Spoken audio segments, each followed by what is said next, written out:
Hi, I'm Mike Lanesman and welcome to another video tutorial. This Photoshop tutorial deals with a really interesting feature in Photoshop.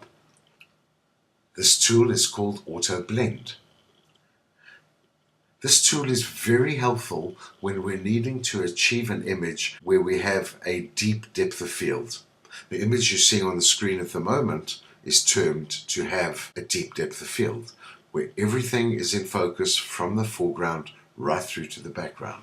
This kind of focus effect could have been achieved very easily back in the days when photographers shot with a 4x5 view camera, and you could adjust the front and the back standards to allow you to achieve this deep depth of field. Just for some other information, the image that you're seeing now on the screen is termed to have a shallow depth of field, where just your center of interest is in focus and anything in front of and behind is out of focus. So when you're really needing your images to have a deep depth of field and you found it not possible to do in camera, we use the Auto Blend feature in Photoshop. I normally start this technique from Bridge. Each of these images that are now displayed on the screen have been shot at various points of focus.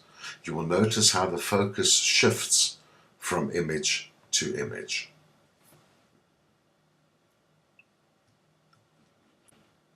To open these images and to start the process, I single click on the first image, I hold Shift, single click on the last image in the sequence, we head on over to the Tools menu, select Photoshop and select Load Files into Photoshop Layers. This is an exceptionally useful tool to load multiple images into a single document and into single layers in Photoshop by invoking that command from Bridge. You can see the various images with the different points of focus have been loaded into our Layers panel. We're now going to shift click on the bottom layer to select all of the layers. We now need to ensure that all of these images will be aligned relative to each other. In order to do that, we head on over to the Edit menu, we select Auto Align Layers. Now, as we've seen from previous tutorials, images are going to have to be realigned so that every point in the image will line up exactly with each other relative to your final image. We select Auto, we select OK. You will notice that not much has changed during this alignment process, as it really helps that these images were taken on a tripod.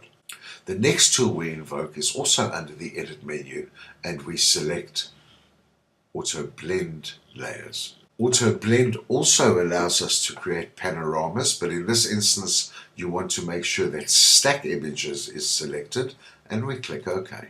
Based on the alignment and on the different points of focus in this image, Auto Blend has now selected the best focus areas in each image and created one composite image that has a deep depth of field. As you can see from the final result, a deep depth of field image has been achieved. On examining the Layers panel, we can see how layer masks have been created for each image and a specific area of focus.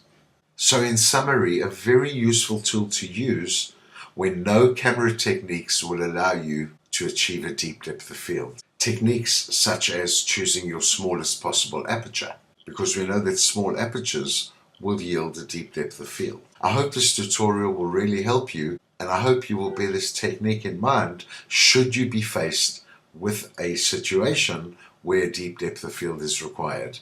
Thank you for watching. Bye-bye.